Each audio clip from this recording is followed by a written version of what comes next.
Figure it out. Hello, this is Adam Koralik from Figured Out Productions. The following video is a video of some kind, and I hope you enjoy it. Hey everyone, it's Adam Koralik here, hosting for, November 2023 on the FigureItOutcast. I am once again joined by the evil Rob Thanos. Welcome back. It was inevitable. It was. And returning champion, who actually hasn't been here in a while, Abdullah, welcome back, dude. Hey, happy to be back, I guess. Thank you. We appreciate it. I feel like I haven't spoken with Abdullah in like 6 months because the last time he was on, like I wasn't on. So the last few times he hasn't been able to make it. Yeah, life gets in the way, I guess. Yes.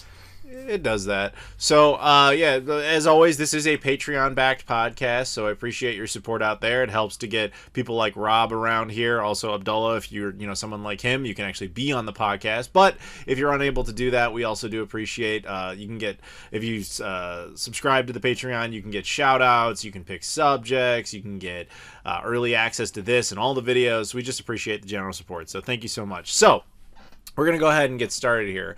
Now, Abdullah, you get to pick a subject, but you didn't have one in mind, so I thought this would be kind of good for us.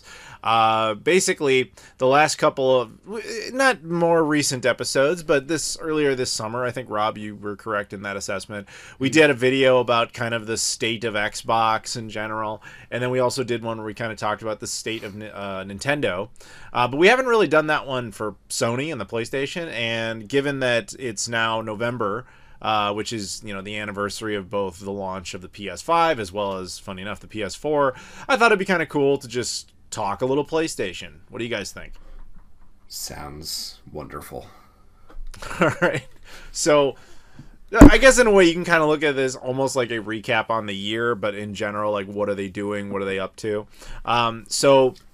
The most obvious thing is, so keep in mind, everybody out there listening, at the time we're recording this, the PS5 Slim was announced. However, it is not yet released.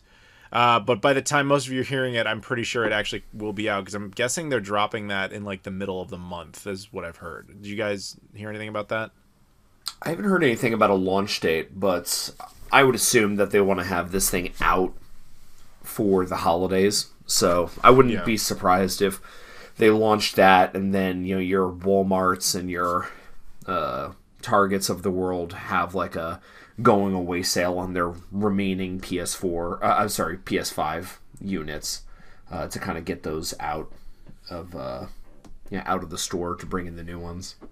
Effectively, yes. I mean, let's talk a little bit about the PS5 Slim in general. Like, so first, you kind of made a good point. If anybody missed it, the old model of the PS5 will no longer be manufactured. So the ones that are out there are all that's out there. I guess, do you guys both have seen the PS5 Slim, right? Yes. Abdullah? Yeah. Do you guys have any opinions on it? Any thoughts? I'm glad it's got a disc drive. Oh, we'll get to the disc drive in a second, but would you guys, either of you, get one?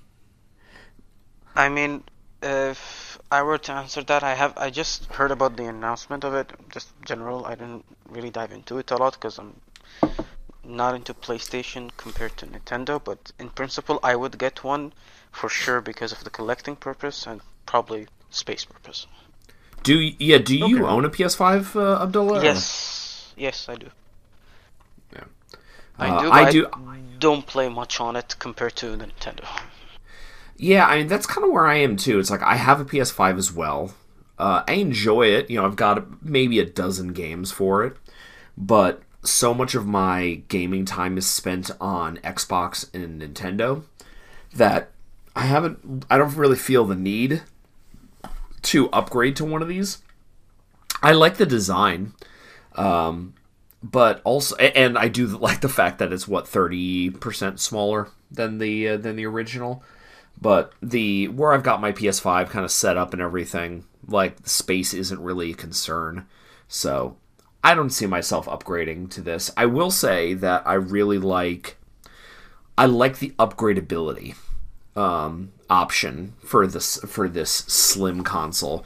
The fact that, yes, there are two models, and as you said, we'll get into the disk drive specifically in a second, but there are two models, your digital and your physical one, but they've actually unlocked the ability for you to buy a Blu-ray drive for it and kind of hook it up to the bottom of it, and that would effectively make your digital console a physical one. And I think that's a cool thing, because I'm sure there are people that might want to reserve that option, to play physical games on their PS5. So good on Sony, which is something I don't say a lot. So there's a PS to that, not PlayStation. There is terrible beyond terrible right there. No, so the thing is, yeah, all right. So I actually did a video about this when they first announced it, kind of going all over that, and I was very much on the defense about the Blu-ray drive being detachable, and I liked the idea that you could do that. And a lot of people pointed out exactly what you just said about. Isn't it cool, though, that you can essentially buy that again later? So, theoretically, if your PS5 has an issue with its disk drive, you can effectively replace it, which is great. Down the line, you just have a swap-out disk drive, right? The problem is, and this came out somewhat recently, is that each one of those disk drive apparently requires a firmware update from Sony to unlock it. So, the whole audience that was excited about, hey, I could theoretically buy a bunch of these spare drives and have them for the future down the line, is essentially defeated by the fact that Sony may not keep that update available at all times. And it's like, dude, it's just a constant reminder of how much I kind of hate the current era that we're in, and how everything has a digital signal and a digital handshake required in order for you to use it offline. I've been warning people about this forever. It just really sucks that we're getting closer and closer to that point. I mean, all it does is make me think back to... I guess it was 2018, 2019. There was a great documentary that came out called Not for Resale. Did you guys check that out? The Pat Contry one? Yeah. Yeah, I've seen it. Yeah, I haven't seen that. I highly recommend it. I'm sure it's available for streaming somewhere. I have a Blu-ray of it because physical media is the name of the game and the purpose of that movie, where it's the slow death of physical media. It's kind of an expose on that. They talk with people like Frank Cifaldi of the Video Game History Foundation, as well as kind of traveling around the United States and speaking to video game store owners, not GameStop managers, somebody like Joe Santulli from Digital Press is in there. I think Kelsey Lewin from Pink Gorilla Games is in there, and they talk about the challenges and real future of their businesses and how physical media is on the decline, and they're kind of dinosaurs, in a weird way. But one of the stores that they're talking to, I believe it was in West Virginia or somewhere, is very, very kind of isolated video game store. And they talked about the fact that so few people in their town have high-speed internet. They'll have satellite internet, or 3G, but very, very basic coverage. So in order to update their consoles, they actually bring them to the store, because the store is one of the only places in town that has high-speed internet. So they'll bring their consoles in order to download patches or firmware updates that are needed to play something, and that's the only way they could. So it's my mind immediately thinks to people out in rural America or all over the world, that are don't have access to high-speed internet, that aren't going to be able to enjoy these systems to their fullest because of the lack of resources in order to play them. It's funny you mentioned that, because this morning, as I often do, I was going through YouTube comments on my channel, just seeing recent stuff. Not too long ago, I did a video that oddly kind of blew up a bit, which was a video about the supposed rumor that Walmart and Best Buy were discontinuing their physical media. And we discussed that on the podcast a couple times, where right, the inventory is disappearing. Right, that's yes, but basically that video did really well, and it's been getting a lot of comments, but one of them that actually popped up this morning was this guy who was just sitting there being like, I'm a huge physical media guy. People come into my house in my town, and they laugh at me and say, you still have a bunch of DVDs all over the walls, I have all this stuff, you don't need it, why don't you just use Disney Plus and Netflix and all that? So that's the story he starts off telling. And then he says... And then a few weeks ago, there was a big internet outage from some storm. Our power came up, so everybody's electricity worked, but no one had internet in the town for like a week, 2 weeks, because they just were having massive issues trying to fix it. And he's like, all these people are then sitting there trying to watch Netflix and they're streaming on their phone, but they couldn't make it work properly, and they ran through their data caps. And then all of a sudden, I was the popular guy where everybody wanted to come over and watch movies because I had physical media.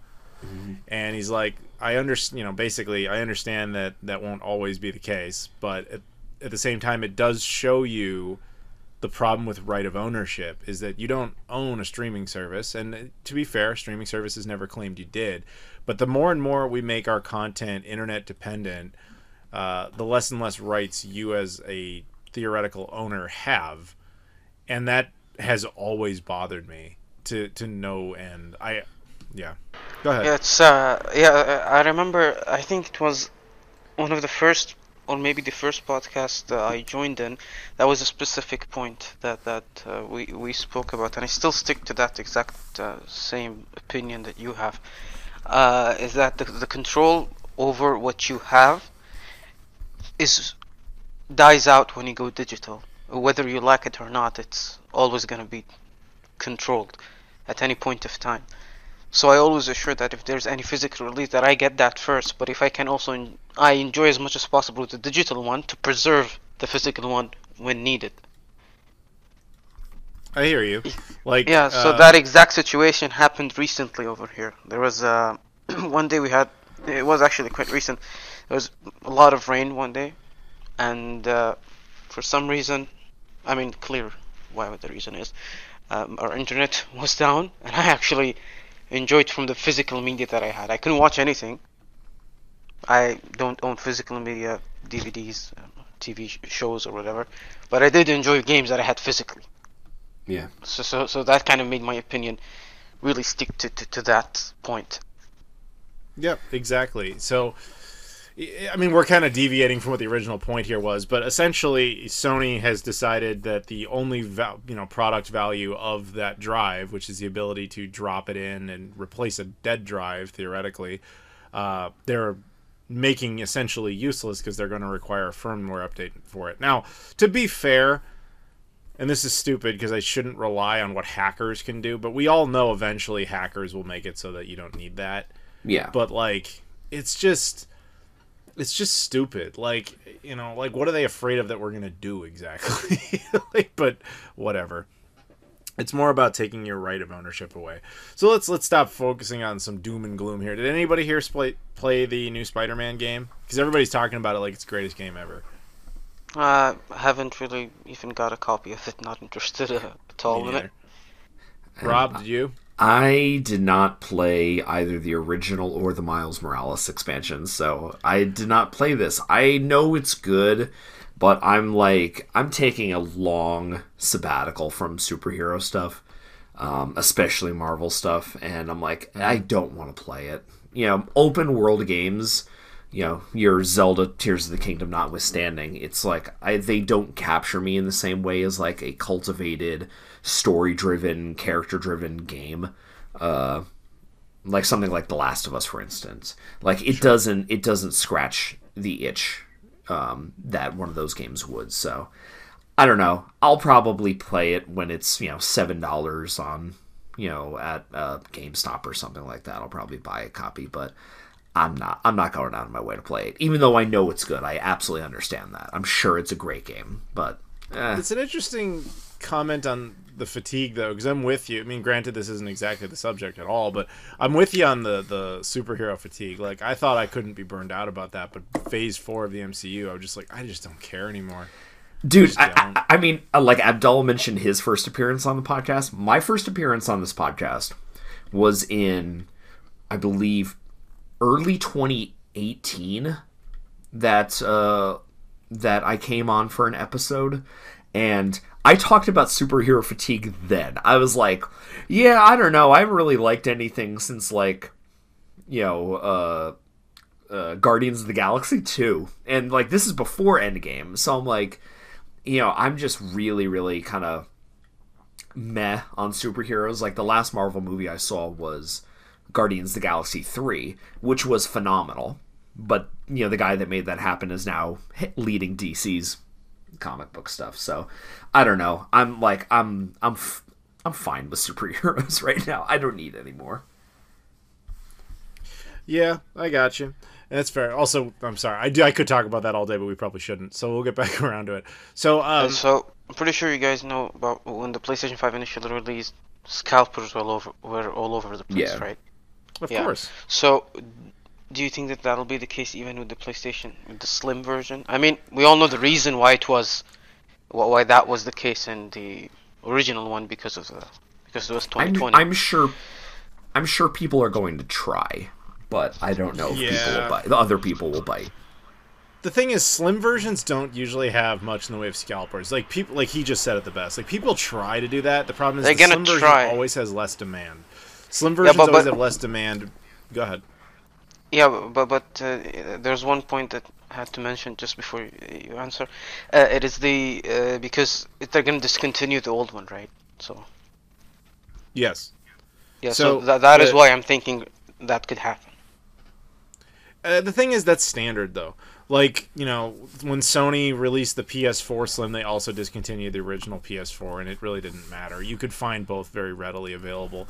The thing is, Slim models historically don't have the same kind of drive because they're intentionally cheaper. They've had way more time to mass produce them, and the biggest, most excited element of the fan base has already received their initial units, so they don't usually have that sort of pull.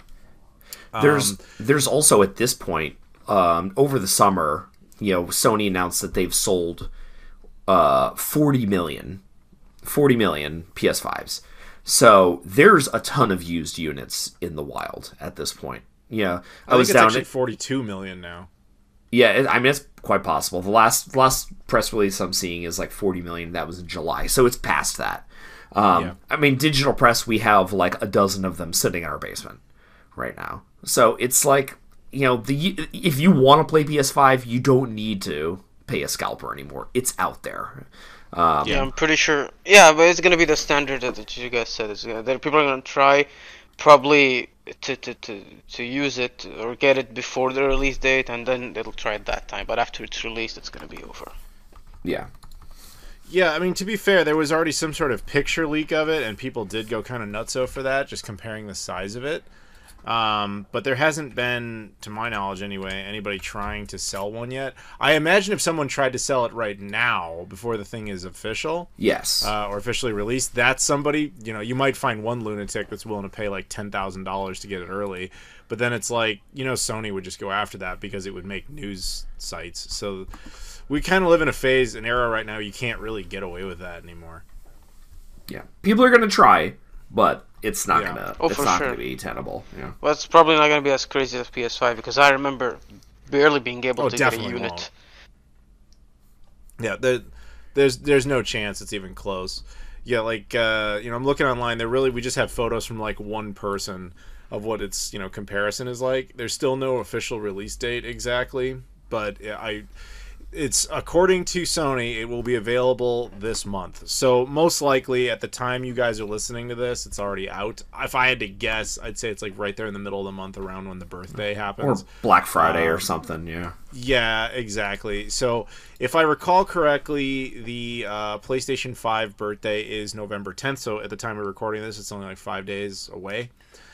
So it wouldn't totally shock me if they put it out around then. In fact, if I had to call it, I would say there's a very good chance that it comes out on, I'm going to say November 21st. That's what I'm calling as my suggestion. Usually because most, in the United States anyway, most stuff comes out on Tuesdays. That's the time right before Thanksgiving and Black Friday. Black Friday, everybody runs into the stores. And that's my guess. Yeah. I will say, in terms, like, just to kind of pivot briefly to the collector's market of PS5, I have been buying PS5 games fairly regularly. Looking at my collection app, I have 14, so not an insane amount, but what I've found myself picking up a lot is there's been a good focus on indie games, and specifically like indie horror games. which I always kind of gravitate towards. So I've been picking up a lot of that stuff. Like for instance, I think you were the one that recommended Chernobylite. Yes. That game. So I picked up a copy of that. Ikai or Oxide. Like that's the kind of stuff I'm focusing on right now. So I'm looking at like your quote unquote AAA games that I have, and I have Ratchet and Clank. I've got Deathloop. That's about it. Everything else is indie games. I can see why. Like, I mean, part of you, as you said, is the collector, so you're kind of looking for the, not so much an investment, because that sounds like the wrong term, but basically one where you think it might actually have some value someday. The mass-produced ones, like a Ratchet and Clank, they have a ceiling of like $40. Like, they're never really going to get higher than that. Whereas something like Chernobylite, maybe not that one specifically, but like for anyone who's out there, so Chernobylite, if I recall correctly, is basically like a survival horror game that takes place in Ukraine, and it was created before the war. I hate to bring it up, but that's what happened. And so there is a Support Ukraine edition specifically that came out, which was not why I bought it, but I saw it when I was over in Europe, and I was like, oh, that's interesting. It looks like a cool game. And so those kinds of variants can have some sort of value down the line. But then, as you mentioned, there's like these individual like survival horror games that probably get low print runs in like one country or whatever. I actually picked one up in Germany, something called like Tape. I'd have to go take a look at it. It was kind of an interesting looking horror game. PS5 physical edition, only seemed to come out in Europe, at least when I last checked. And it's like those kind of things where it's actually like survival horror always has a following, and it's never mass produced. And you can look back on history and see a lot of that with the PlayStation 2. I know we've talked about it, Rob, like Rule of Rose and Kuon and stuff like that.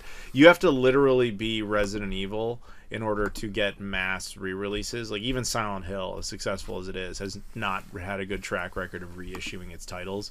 It's just something about horror games, man. Yep. Yeah, and I just enjoy those games in general too. But yeah, me too. Yeah, but those those AAA games that we were talking about, your Uncharted's of the world, your God of Wars, your Spider-Mans. It's like I'm sure I will pick those up because I recognize that they are awesome games for the most part. But I'll wait until they're nice and cheap. Yeah, exactly, and I don't blame you because they will be. Yeah, because because these games would probably be something like it's like Pokemon when it comes to Nintendo. You can later on get it for a good price. I actually disagree with that on Pokemon because Pokemon depends on the time frame you're talking about. You're talking about a recently released game, but Mario probably would be a better example. Yeah, the thing with mass-produced games that have that level of success is they're always if it's Nintendo, they always kind of have like a ceiling, but it's usually like the 60 to 100 range. But that's still within the ballpark of reason for a video game. There are like no Mario titles where it's like, oh, this is like $1,000 game, with very few exceptions, and things like the only one that comes to mind would be like, maybe something on the 64 DD or Pokemon Box for the GameCube, but like those are the exceptions, just because in both cases they would have been not mass produced, they would have been limited in their nature, but that's different. But yeah, effectively, because there were so many copies of it produced, you will get around to being able to find it again. And the same would go of anything that comes off of, out of Microsoft or Sony. If there's that many copies of it, even if it was a big popular title, there'll be some level of demand, but there's a threshold to how expensive it'll ever get.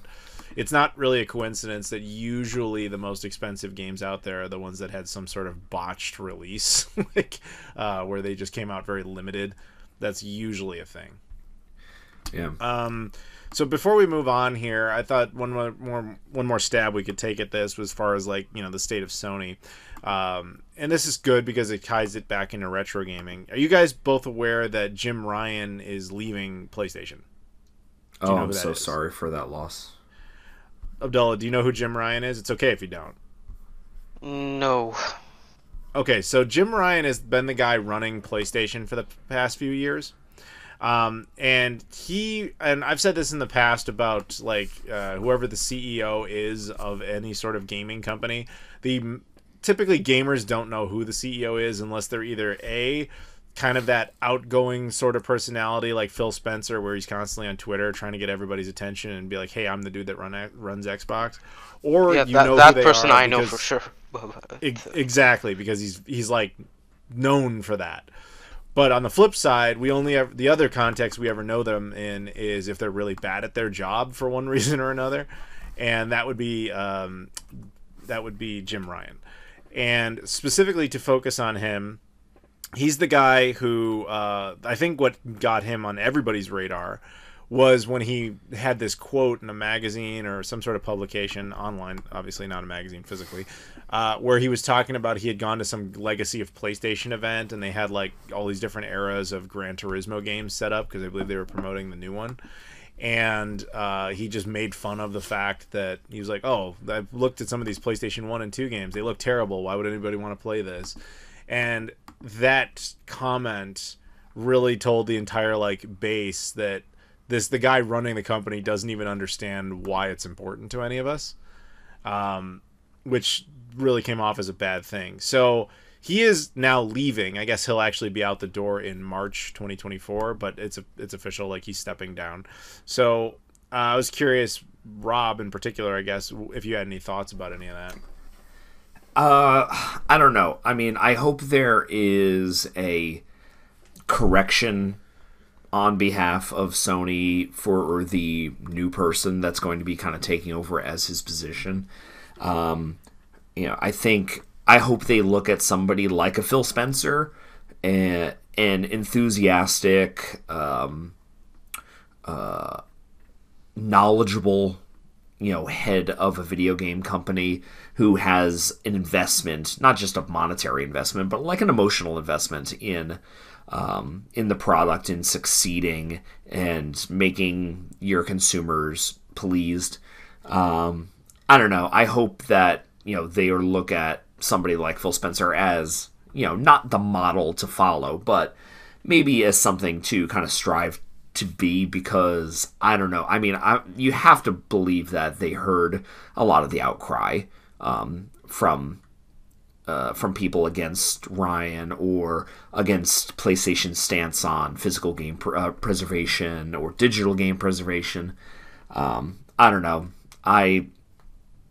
I don't really care too much about billionaire CEOs. No, I know. Especially one like him. Like the door can get his ass on the way out for all I care. But I don't know.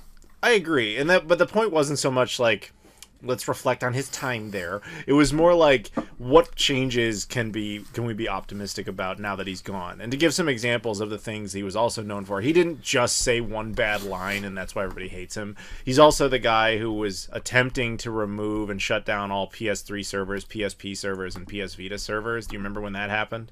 Oh yeah, that was him. He was the one trying to shut all that down because he was like, oh, nobody cares about this because it's old. And I guess what I'm saying is it's important to, he's clearly is like a numbers guy who's probably like, yeah, there aren't that many downloads. This isn't important anymore and nobody will care.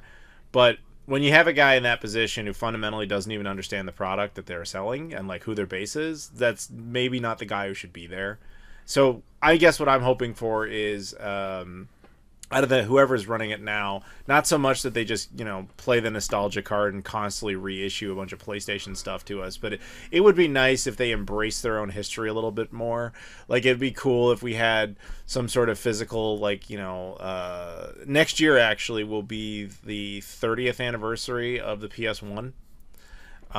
So it would be nice if we had, like maybe the top 30 games all in one physical set for the PS5 or something. Something kind of like what they should have done with the PlayStation Classic, but in the form of a PS5 release. Yeah, I don't know about that because they've got their PlayStation, was it PlayStation Now, PlayStation Plus, No, I know they have those services. Like that, the streaming service, so they've got, right. I don't know. I know they have that. I'm not taking that away from them. I'm saying it would be neat because it's essentially free money. You just celebrate the anniversary or something, you put out a physical edition, and it's a great way to say, like, hey, we got you. We understand that you're into this stuff, everybody out there. And it doesn't really cost you that much to do it, other than the marketing, of course. But you know what? I'm sure we'll get a PlayStation 5 console that's, like, colored like a PS1. I agree. and like the gray with like the rainbow logo and stuff. Like, I'm sure they'll do at least the bare minimum to acknowledge their history. That would be nice. Okay. I guess that we're, just kind of, I guess overall what we're basically saying is like PlayStation's been kind of interesting lately. Let's hopefully they continue to strive forward, because I will say this, as odd as it is, they might be the physical media bearers for a while, because it looks like Microsoft is really losing interest in that. And yeah, I mean, good for them, I guess. We'll see how long they hold out. All right, so you guys ready to move on? If there's anything else you guys want to say on the state of PlayStation? Yeah, I think we can move. Okay. All right, then, Abdullah, thank you, I guess. And so the next one will be shout-outs. So all the following people are Patreon backers who are at the tier in which they get a shout-out, so thank you so much. We've got Cax, Loke, Michael Kelly, Sega Steve, Tim Inman, and Trey Wagner. Once again, that is Cax, Loke, Michael Kelly, Sega Steve, Tim Inman, and Trey Wagner. Thank you so much. So if you want to be a Patreon backer, get a shout-out, or just support the channel in general, the links are in the description. Appreciate it so much. Okie dokie. So let's move on to the next one. As I said, we have Patreon backers that are allowed to pick subjects for us, and in this case, we have one. We've got Spencer Puryear, who is an MVP because he does this every month. He just kind of wanted to say, like, with the holidays coming up around the corner and everything, depending on when you're hearing this, you've got your Halloweens, you've got your Thanksgiving, you've got your Christmas, or depending on what part of the world, different things change, right? And so he just wanted to see if any of us had any good gaming stories that we recall from any particular holiday that we felt like sharing. It doesn't have to be those 3 holidays. It can be any holiday, but, we're just doing it now. So does anyone have kind of a story that they maybe would like to share? Maybe I can start first. By all means. All right, thanks. So here's the thing. In terms of holidays, since I'm in the UAE, usually I would personally associate holidays with the Islamic calendar, which is a lunar calendar. So we usually have 2 main holidays. Let's say in your case, for example, lots of games and releases are usually towards the end of the year, right? So as to be in line with the holiday season. True? That is correct, yes. Yeah. So for our case, it's different because it's a lunar calendar. It sort of moves, right? So at this time, at least last year, it was towards like the end of April, right? And in June, those were the 2 holidays. And if I'm not mistaken, toward like in 2010, something like that, or before, it did align with the holiday season. Similar to you guys. So one example I remember is Sonic Colors, so it got released relatively close to one of the holidays. Now the point is, it's interesting because depending on where the holiday is, we'd either be enjoying something we couldn't enjoy, or we would be enjoying something that's new and aligned in the same way as you guys have. So my first example, I immediately go to kind of like early Christmas, holidays. When I was a kid, I got my first video game system as a kid on Christmas. It was Sega Genesis, Model 2. And a bunch of games. So like obviously that holds a lot of kind of special place in my heart. But these days I really tie in certain games with certain times of the year, which include holidays. And every year around those holidays, I get the urge to like play through those games again. And the reason I'm bringing it up is because I'm actually feeling that right now. We're recording this on the 5th of November. So, like, autumn, Halloween time, weather's starting to get chilly out. Leaves are turning brown and everything. And one of the games that, like, I really identify with Halloween in, like, this time period is a game called Night in the Woods. And Night in the Woods it's a modern game. Came out in 2017, 2018, I believe. It's on pretty much anything these days. And the game is a kind of character-driven narrative game where it's like a 2D platformer style with kind of almost like clip art style graphics. But the game's story, writing, and atmosphere is unparalleled. And it really kind of grabs you after you've played it and just makes you want to play through it again. And for me, it's around Halloween, early November, that I want to go back and play that game. Because the more and more I've thought about it and played it, I've realized how much that game means to me.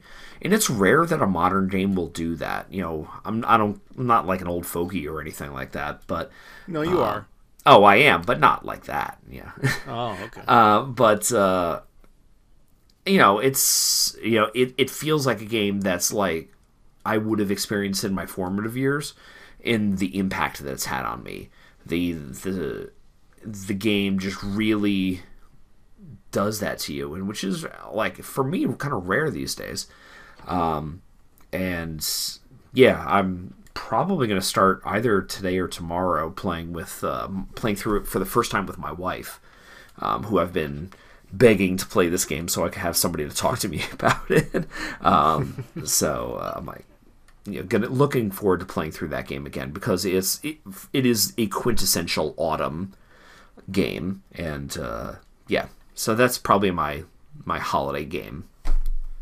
So it's funny because, like, we have talked about similar things, and I've told stories about, oh, this Christmas I got this and that.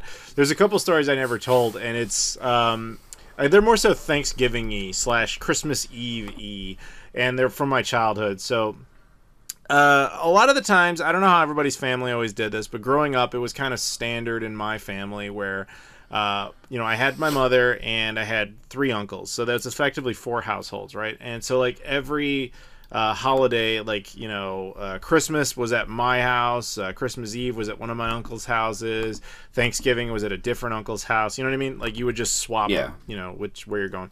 And so my uncles all had kids, and so they all had some various form of a video game console, right? And I will always, and it's because of this, I have certain muscle memory with certain video games associated with certain holidays, even though I never go back and have the urge to play them, and you'll see why. I remember going to one of my cousin's house a lot, always on Thanksgiving, right? And they rarely upgraded their stuff, but I do remember at one point they they weren't as big into video games. They, like, had an NES, but they never really played it that much. It was kind of like it was just there. And then for some reason, it must have been like 97, they just suddenly got an N64.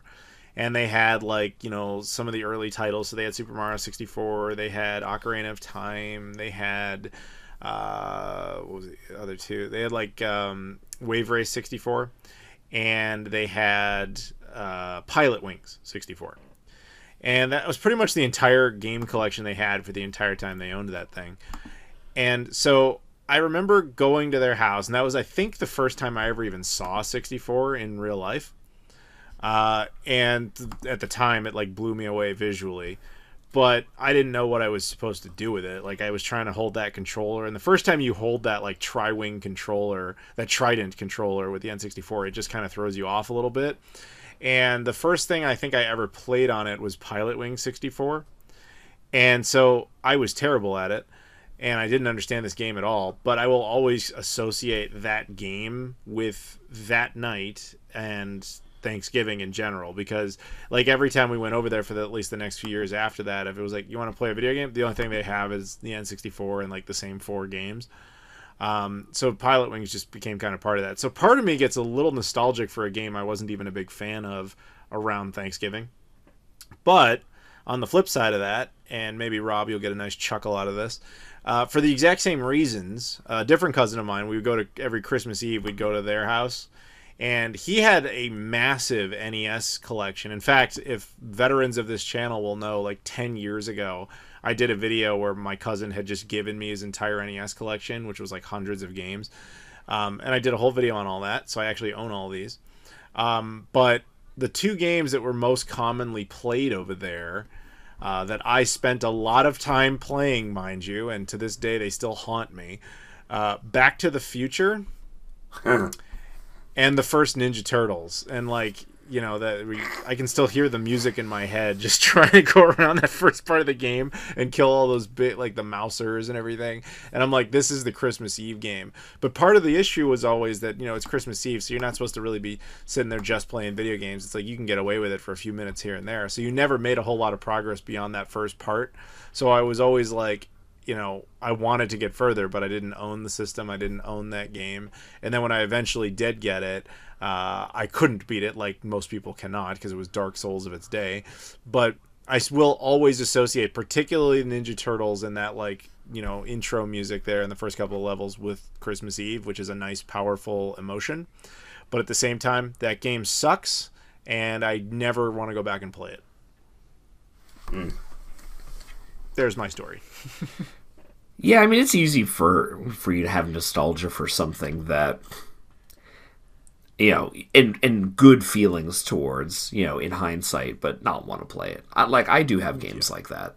Like, you know, there was a game, I'm not a PC gamer, but I remember back in the day, like, there was this game called Lego Island, and it was a, Yeah, it was. I feel like everybody had this game. I don't know how. I didn't have it, but I knew of it. Yeah. Yeah, and it's just like this, like, little open island world, like, Lego game with like a very like loose story.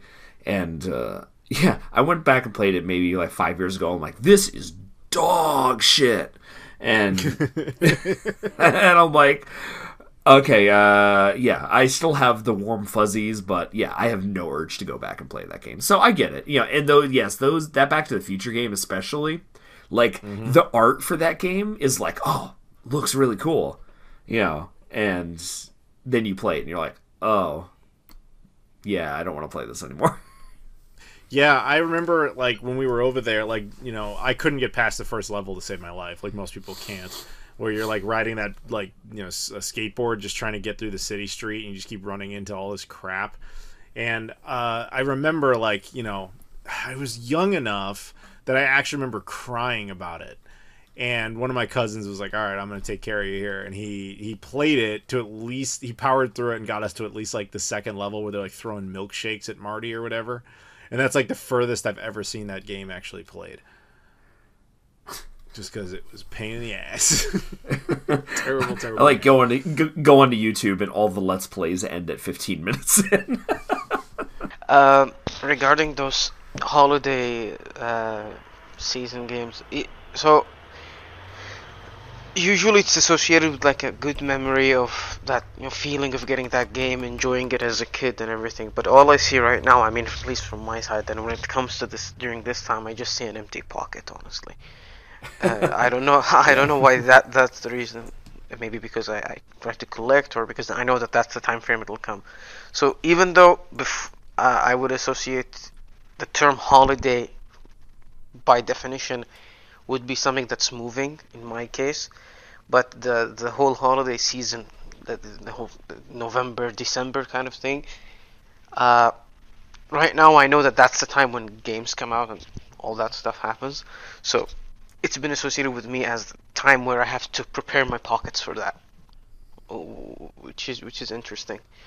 That I can't really see that sort of the feeling of getting a game on the morning for something like sort of Christmas thing. It doesn't exist here. It exists in another form, I would say. That it's a seasonal thing. So whenever a game is released, and whatever season is, whether it's a summer vacation or winter break or spring break or whatever, that's where similar. That's sort of analogy we have here, at least from what I see. I got you. 'Tis the season to go broke. Yeah. Exactly, big time. Yeah, I have to prepare from January for that. Exactly. So I guess that'll do it for us then. So thank you very much to Spencer for that particular subject. And Abdullah and Rob, thank you so much for joining. We are going to move on, and it'll be just Joseph and I because schedules. So thank you guys. And we're back. Well, more accurately, I'm back. Rob and Abdullah are no longer with us, but we are joined by Joseph. Joseph, dude, welcome back. Thanks for having me back, Adam. As always, my pleasure. Thank you for being here and supporting, of course, the channel on Patreon.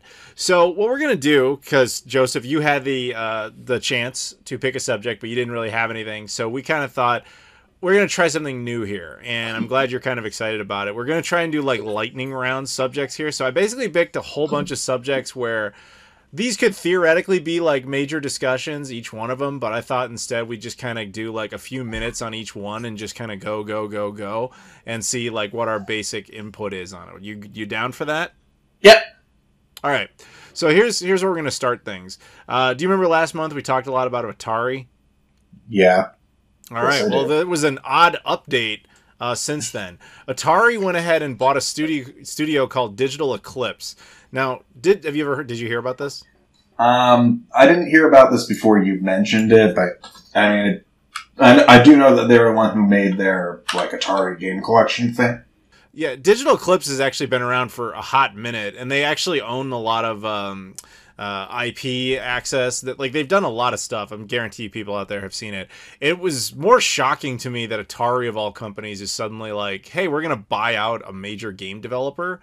I didn't really see that coming, but I was talking to John Hancock, the YouTuber, and he's like one of the go-to Atari guys, and he was basically telling me, he's like, yeah, this is kind of a big move for them because they're clearly, restructuring over at Atari with a lot of plans for, rebranding new IPs and old IPs and reissuing stuff. And basically, this is just going to bolster their catalog.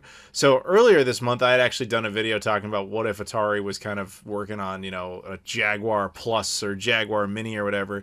This actually adds a lot of credibility to that, because if they were to do something where they just released like what looks like a Jaguar, but put like a whole different era of Atari content in it, having Digital Eclipse's library would actually be very beneficial to a project like that. Oh yeah, definitely. Yeah.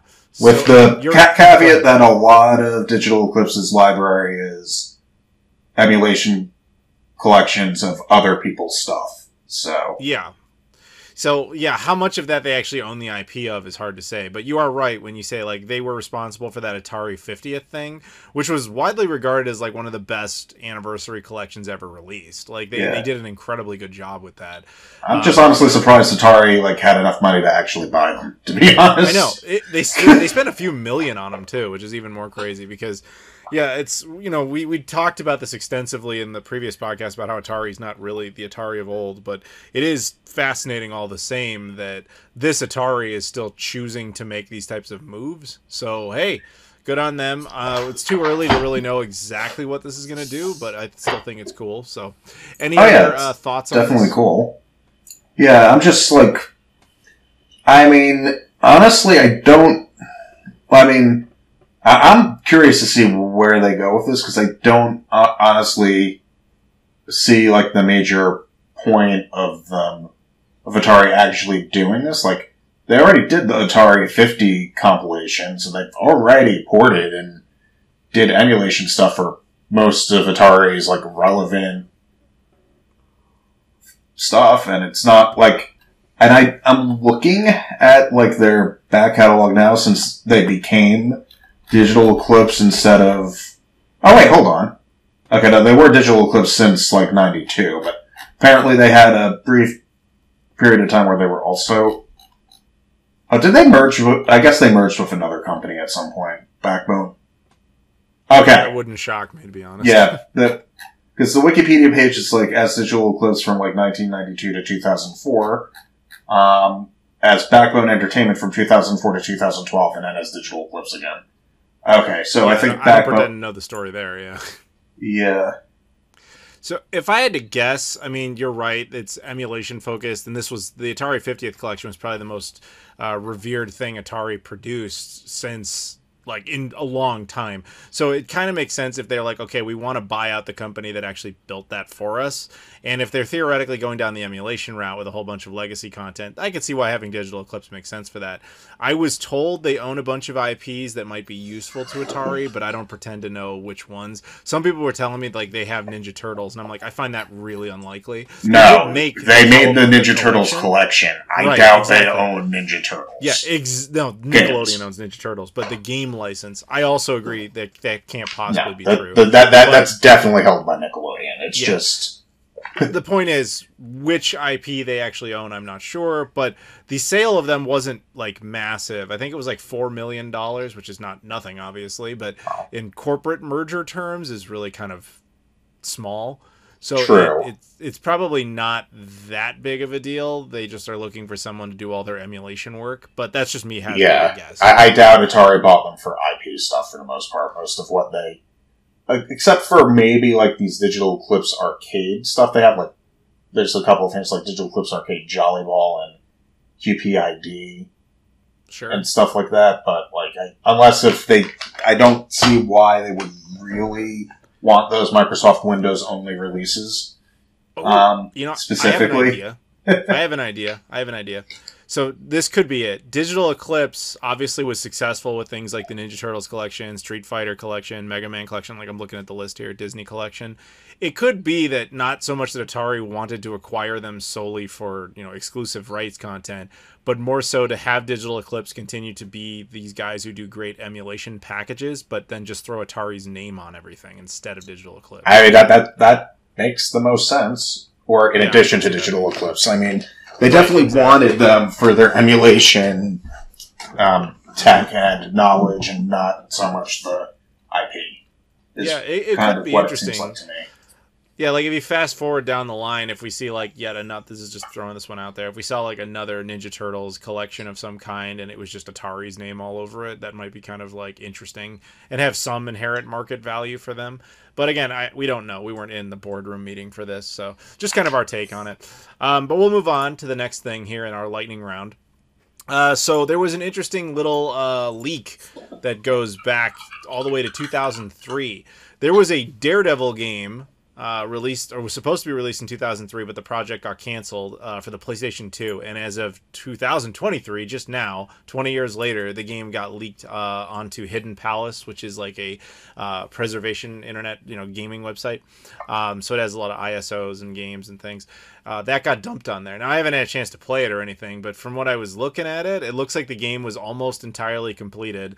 And what really happened is a couple of things. One, there was constant bickering between Sony and Marvel. Funny enough, that would not change much over time. But about the release itself, the studio that was actually building the game, I guess, was also having, internal issues as far as like the direction of the game and then budget issues. The usual stories you hear about why games get canceled. But it also, I mean, you could also just assume that the movie that was right around the corner, the Ben Affleck one that was about to drop, might have played a role in this, where they didn't either want this coming out because it might interfere with what they thought was going to be this big movie release, or it just had nothing to do with the movie, and that was a problem. I mean, I don't know. But it's still kind of interesting that a game like this that's effectively done just got dumped. What do you think? Oh. Yeah, okay, so from what I'm looking at, originally... it was not meant to be a movie tie-in, apparently. Although eventually, initially it was just like a Daredevil video game. But then eventually, with the movie coming in, Marvel wanted it to get reworked into a movie tie-in game, which, makes sense, especially for back then. Let's see. That's kind of interesting because that's such a lost thing now. We barely do movie tie-in games anymore. Well, yeah, the games take too long to make. Yeah. But, I mean, and movies themselves are all attempted to be the MCU. So it's okay, you make a video game based specifically on the movie. Where does it fit in? How is it canon into this sprawling, already bloated universe? I think you hit the nail on the head, though. The games take much longer to make than they used to, just because of how complex they can be, and it's just not usually worth it for a movie tie-in. Like, even what we can settle for as movie tie-ins, things like Star Wars games. I know Ubisoft is working on that Avatar game. They don't attempt to have them really tie in directly with any movies anymore. Yeah, no, those are games with the Star Wars license at this point, Precisely. not Star Wars Episode 9 the game. Exactly. That would have been a terrible game to say. Oh God, yeah. But we don't need to talk about that. But actually, I mean, it's cool that this got leaked. I kind of want to check it out. Maybe I'll download it and throw it onto a PS2 or something later. But it's just kind of a reminder of that era. That it's too bad this game didn't have an Xbox version, but I can see why. Apparently they were attempting to make one. Yeah, PS2 was always what they favored, just because that's what had the most minutes. I mean, everybody knows that, but yeah, I guess I'm just saying I think it's cool that this got leaked at all.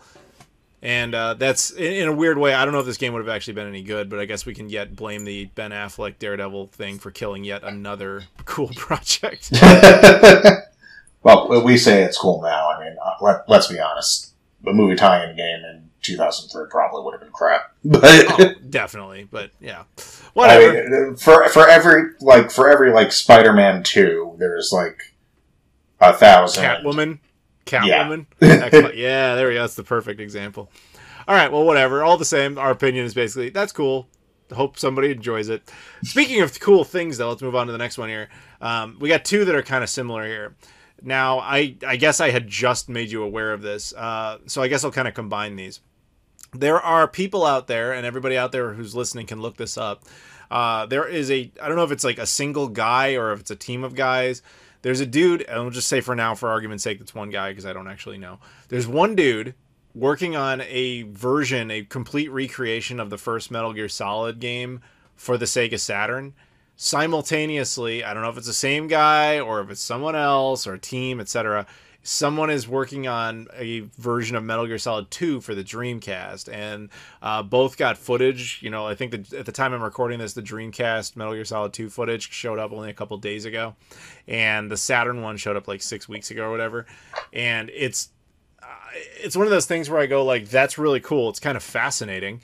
And it kind of blows me away because the original Metal Gear Solid was famously supposed to be on the Dreamcast, but Konami just never ended up getting around to it. That's why Bleem ended up doing the official Bleemcast version.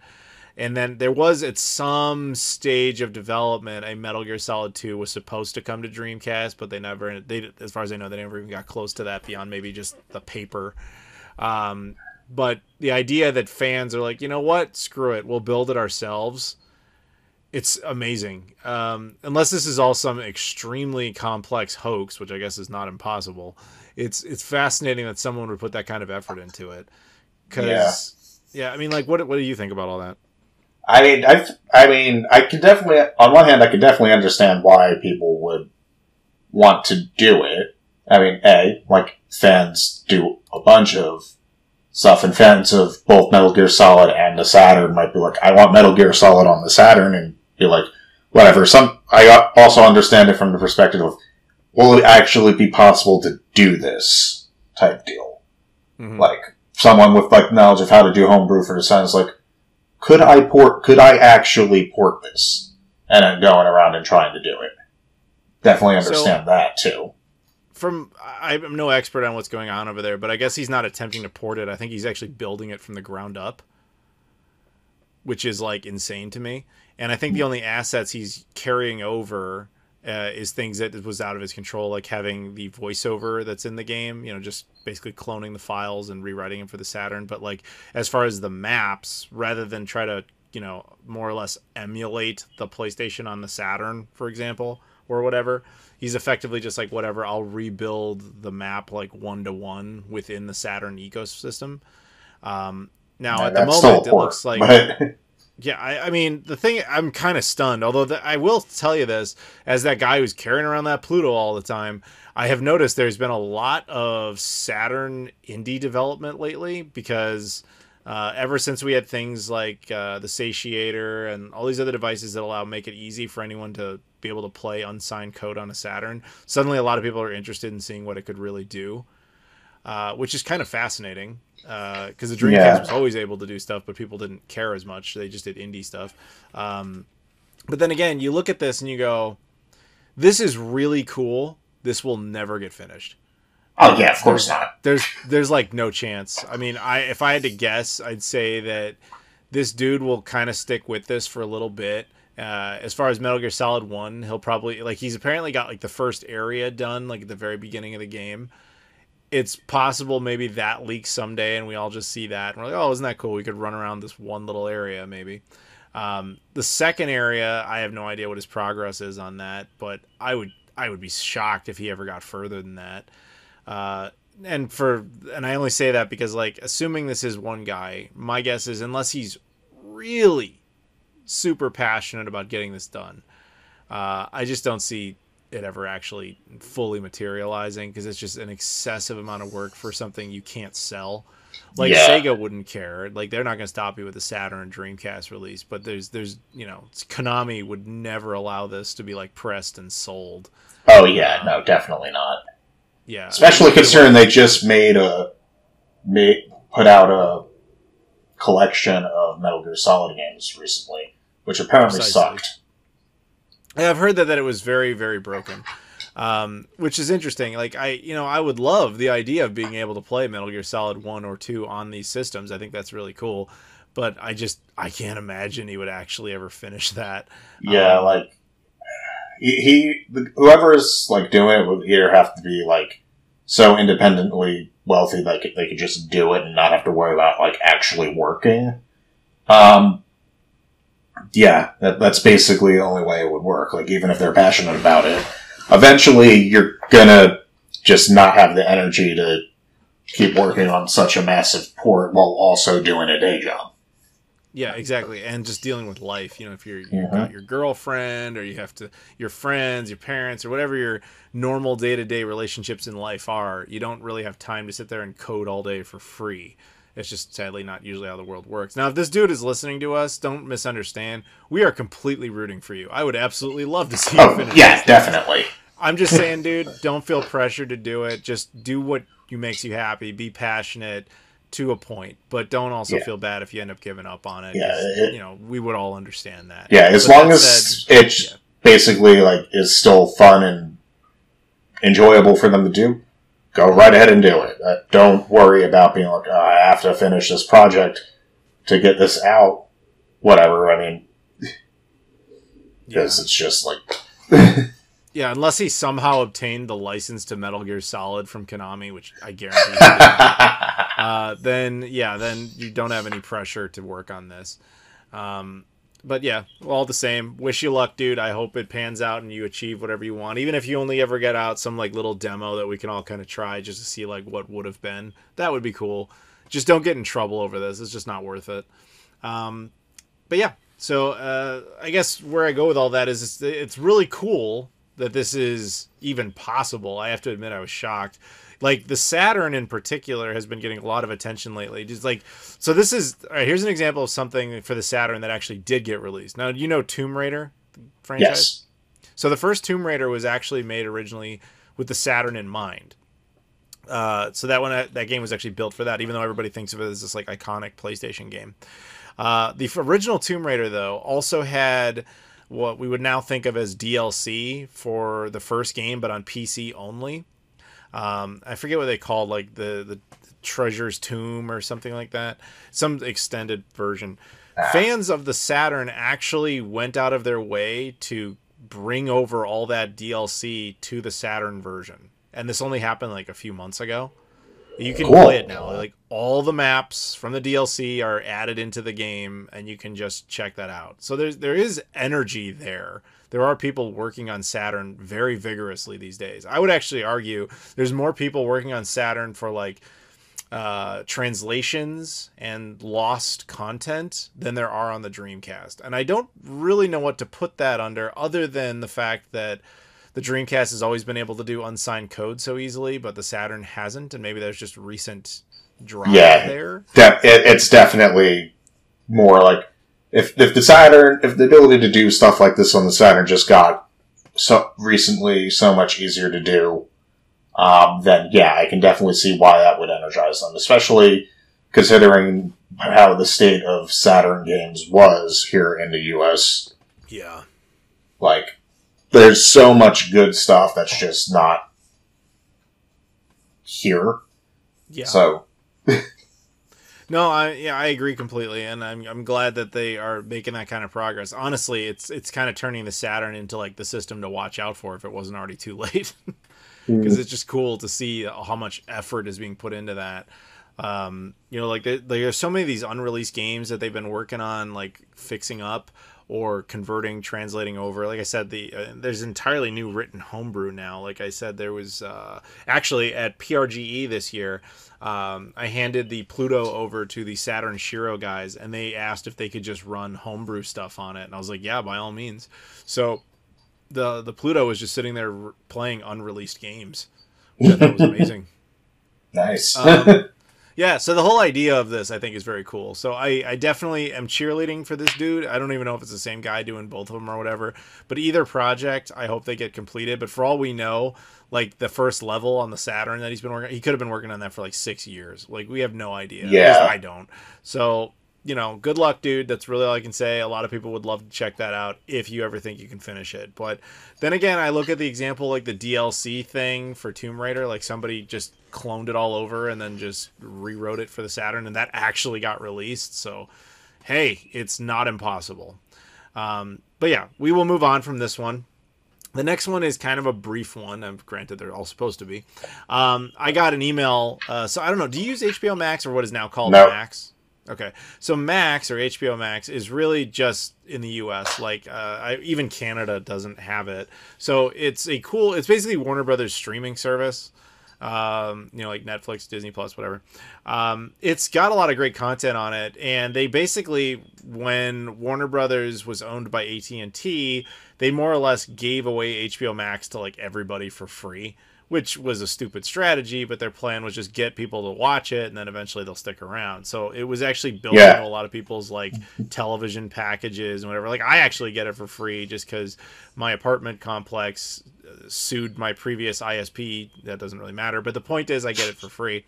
And they sent out an email basically like yesterday to all of us saying like, hey, just so you know, we're changing our terms and services, which is, everybody's doing this.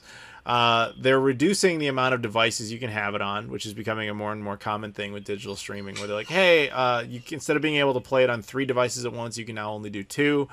And they're eliminating the 4K option. Now, my girlfriend is over, and we've been watching like Harry Potter stuff in 4K because she loves Harry Potter, because Harry Potter's great. And she had never seen any of this in 4K before, so it was like just visually mind-blowing to her. So she's like, this is so cool, but they're taking that away, which is like annoying. But at the same time, I also noticed when the stuff runs in 4K, it tends to have issues. Like, I'll be sitting there watching. Just keep in mind, I have 1 gigabit internet down, so my internet is not slow. I'm using an Xbox Series X, pretty beefy system, and you run HBO Max and watch Harry Potter in 4K, and it still kind of stutters and drops from time to time, and it makes me wonder if Max's like 4K servers are just not that great, and so that might be a factor. But also just they want to give some sort of incentive to the paid users now, which makes sense. But I guess the whole reason I'm bringing all this up is just yet another reminder, as if you needed them out there, everybody. Digital content is not property, and you are effectively giving away your rights at any time when you subscribe to stuff like that, rather than buying a physical version. My physical 4K Blu-rays, not that I have many of them, can never be set down to 2K only because a company 3,000 miles away has decided to do that. Whereas HBO Max, Disney Plus, absolutely the case. They can cut you off from it. No more password sharing. We changed our policies. Just, that's all I'm saying, is this is yet another reminder of that kind of thing. I know you don't use it, but do you have any thoughts on this? I mean, it sucks, but on the other hand, it's not super surprising. 4K video is expensive. Yeah. So bandwidth-wise, and from what I understand, like, I don't think HBO Max is, like, doing super well, to be honest. Like, my impression of it is that it was super not profitable at all. So, it's because they effectively gave it away for free. I mean, that would do it. I mean, none of the streaming services have been anywhere near profitable, and that's why all the content's being taken away, including the stuff that they just flat out own. Like, we've talked about that already. But we did a whole big episode. Basically, all the companies were like, okay, we're going to spend a ton of money to build up our service to get people so that we could eventually make money. And that eventually make money part didn't happen. Exactly. Because, I mean, AT&T doesn't even own HBO anymore, or own Warner Brothers. They sold them off, and they sold them off at a huge loss just to get out of that business. So, yeah, it's difficult running that stuff. And again, you know, this is all I'm trying to say is this is a sign of the times, and it's probably just going to get worse, as annoying as it is. But yeah, if you're out there and you're like, yeah, I love HBO Max, I love watching stuff in 4K and not paying for it, well, that's about to end. So good luck. I think it ends on December 5th is when they're going to drop 4K support for most users. There is an enhanced paid subscription that will still support it, but the most users will not have access to it anymore. And this is really stupid, honestly, because there's a lot of streaming services. I didn't even know there was a free tier. Huh? I didn't even know there was a free tier. There was a free tier because most people have access to it with their cable plan or their internet plan. Okay, that makes sense. Okay. Yeah, so, but the thing is, this is... A lot of streaming services are trying to find ways to cheat this. So, like, Disney Plus is going to... I think they're introducing ads now, and they have some sort of ad plan. And then I know Paramount Plus does that. We're going right back around to cable, where it's like, oh, you have to have commercials in the middle of a paid service. Because what always happens in history is they're like, oh, we have this great new thing. It's so good for the consumer. Everybody loves it. Like when they introduced cable, the idea was all these TV shows, you pay for the service so you don't ever see ads. Then they realized that was totally untenable, so they started sneaking ads and everything instead of, you know, network television. And this is exactly what's happening again. Like, anytime, this is always snake oil, guys. Like, whenever they come to you with this deal that sounds way too good to be true, it is. Like, it always is. Yeah, like... And this will happen with Game Pass. This is just what's going to happen.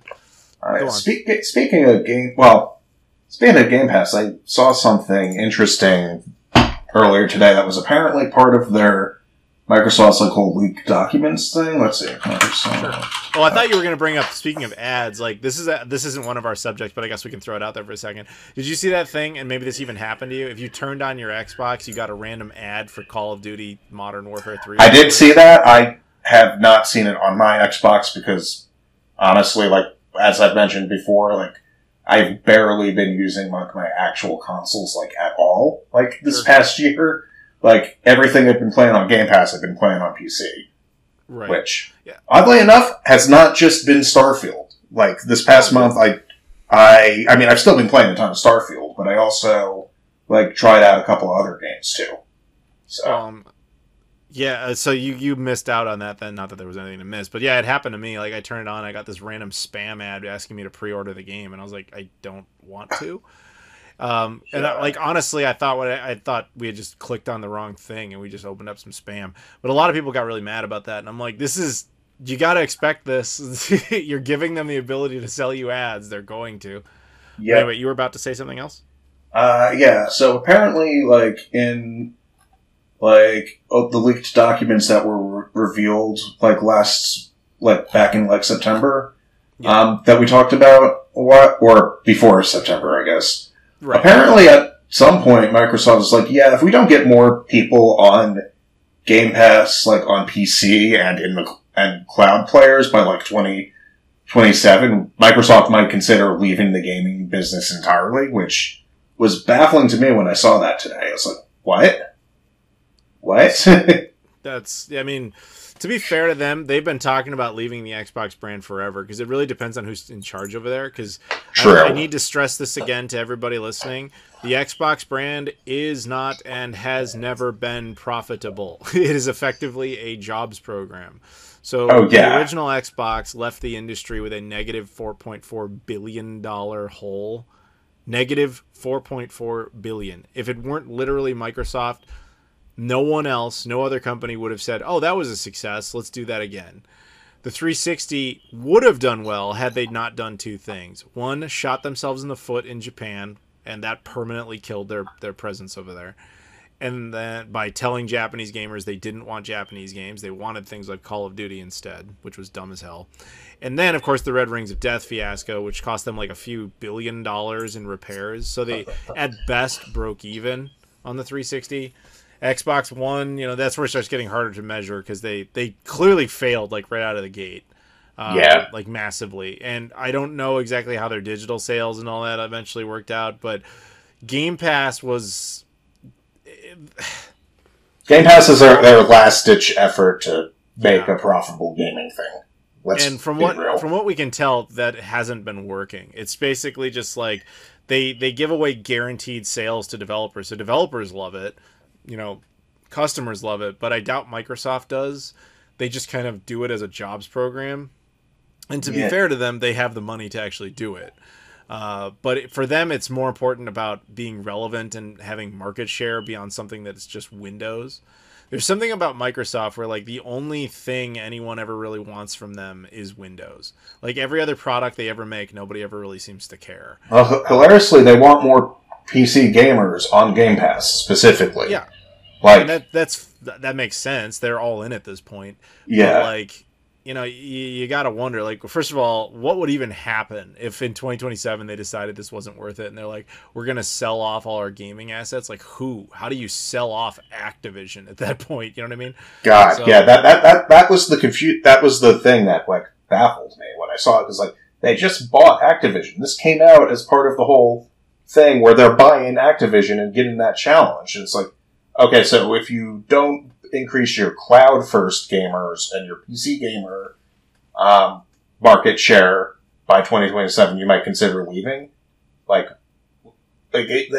mean, granted, we've been saying for a while that Microsoft eventually plans to abandon like the Xbox as a concept of as a console, and correct.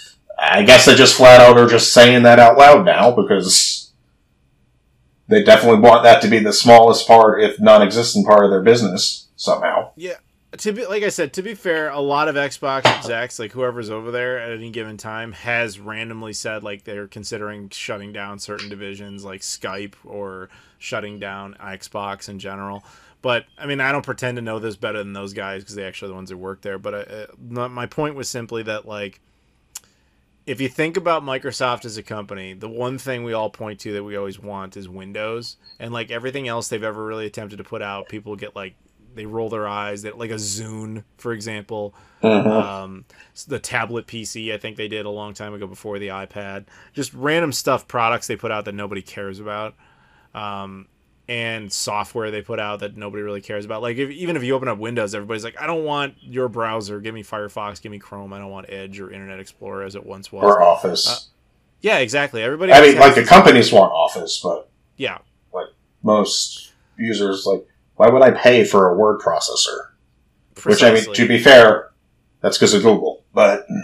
Yeah, but that's all I'm saying is I think that for them it's always been a way to be more socially relevant at a great cost. But, yeah, I don't know. I don't pretend to have access to their numbers and know exactly what they're thinking. This is just two guys on the internet chit-chatting about this. But, yeah.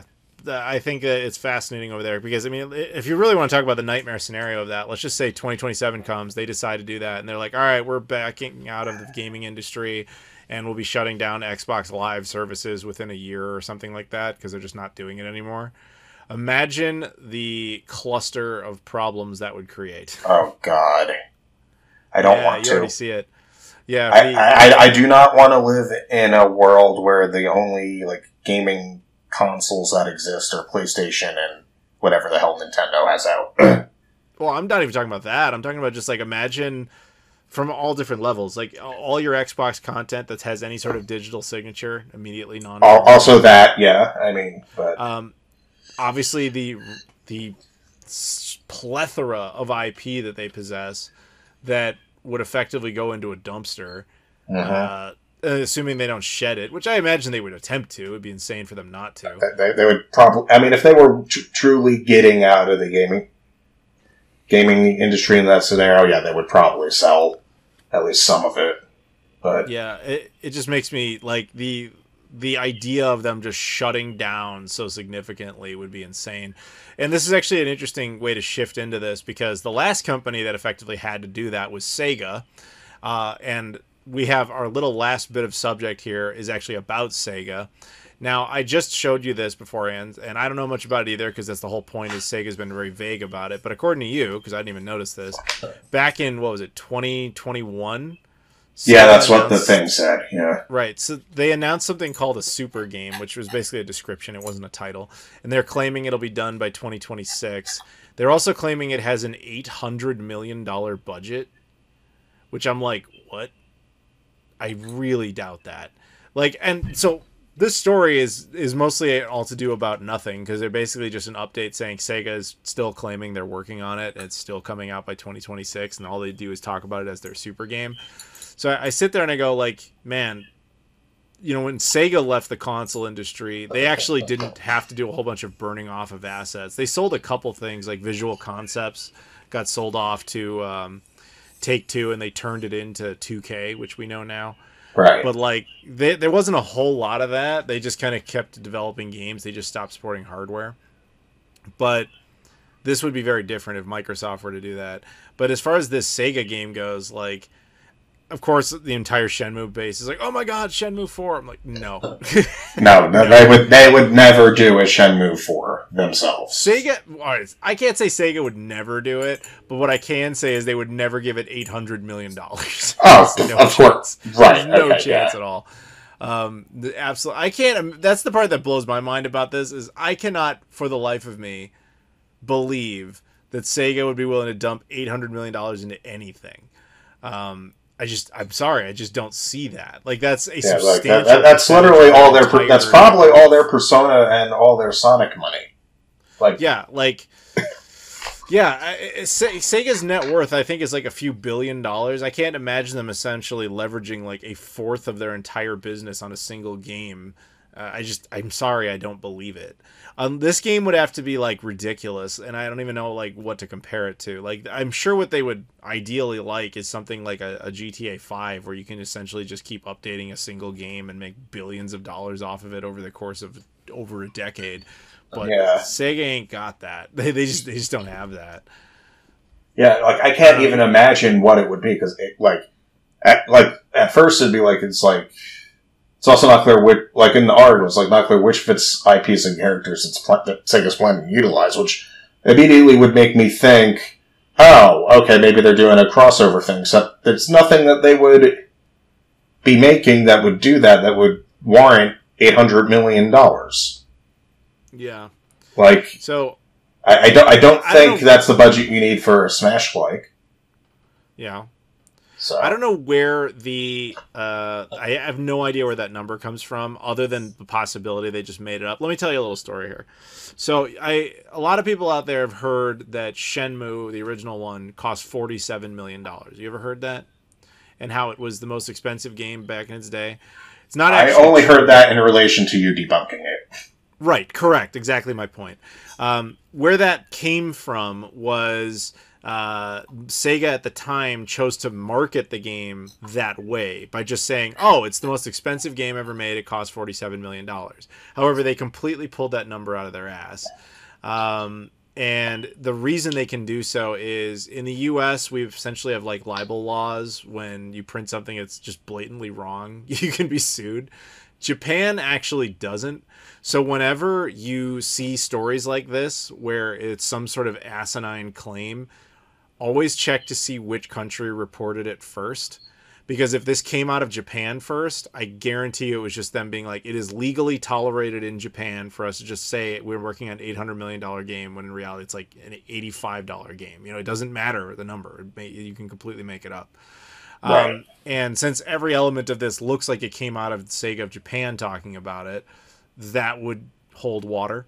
So I don't give any credence to the budget. That said, the game itself, you know what I want to see? What? Remember when we were talking about an open world game that was like a Sega versus Nintendo Universe crossover? Where yes. You have upgrades. You can shove a 32X into your gun and it makes it more powerful, or whatever insanity. Make that game! That is what this should be. That's your super game, everybody. Yeah. Like, other than the that, only reason I could even it would be fun believe... to think that they came up with some ultimate Sega IP universe game where it's like you can go into any sort of Sega universe, and then if you're playing it on Nintendo, you can go into Nintendo universe, or if you go into the PlayStation universe, you can play anything in there, or the Xbox universe, you play anything in there. Sure, like that's crazy theoretically. That would certainly fit with their description of a super game. Oh yeah, definitely. But I can't see a single way you get all those companies on board with that. Just no chance in hell. Definitely no way. Unless they just kind of said, okay, the Nintendo version will have a special Nintendo land. The Xbox version will have a special Xbox land. PlayStation version will have a special PlayStation land. And then, maybe they had some way of encouraging you to buy all three. And if you verify that you did, it unlocks content shared across, or who the hell knows? Like, this is me as a fan who is not at all a game developer, and obviously is just ignoring all the licensing problems that would come with this. And of course the budget, because that would be insane. But if you want to call something like this the super game that transcends games, that is the level we're talking about that you'd have to do to impress me. Yeah. Some sort of open world, crazy IP nightmare of of having kind of everything, and I don't even know what it would totally be. But if anything like that remotely comes out, I look forward to all the backlash about it. Oh yeah, of course, to the Starfield level of backlash was super hyped. Yeah, it's going to disappoint. Whatever it is, it will disappoint a lot of people. We'll call it Sega Field to get out in front of it. Yes, and anyone who likes Starfield, hi, I've been playing it a ton since it officially came out. I like the game way more than I reasonably should, but I like the game a lot. So, well, I'm glad you had fun, man. Yeah. All right. Anything else to add to this? No, I think I'm good there. All right, then I think we're done in general. So I'm going to give some shout-outs here. First of all, earlier, thank you to Abdullah for coming back and joining us.